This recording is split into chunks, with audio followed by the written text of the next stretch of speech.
সংঘর্ষ হওয়ার সামান্যতম কোনো সম্ভাবনা নেই। এই কারণে ছাত্রদল ইতিমধ্যে আমরা সে ধরনের দিক নির্দেশনা প্রদান করেছি।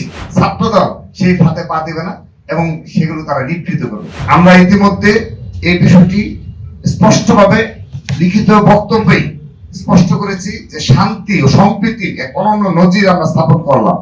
আমরা তো ইচ্ছে করলে এখানে করার মতো সব ধরনের প্রস্তুতি আমাদের সে ধরনের ছিল, কিন্তু আমরা আমাদের পূর্ব নির্ধারিত সেই সিদ্ধান্তের পরিবর্তন করেছি।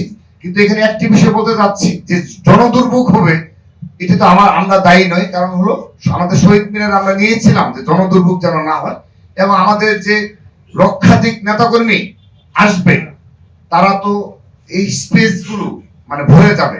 তো যা হোক, এখন তো বাস্তবতা মেনে নিয়েই আমাদের স্বাভাবিক করতে হচ্ছে।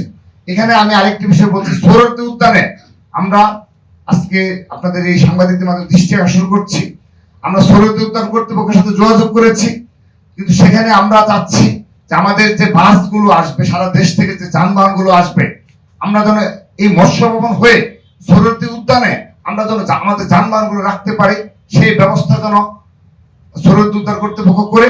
কারণ আমরা জেনেছি যে অনেকটা সময় নিয়ে নাকি কোনো একটা ছাত্র সংগঠন এই অনুমতি নিয়েছে।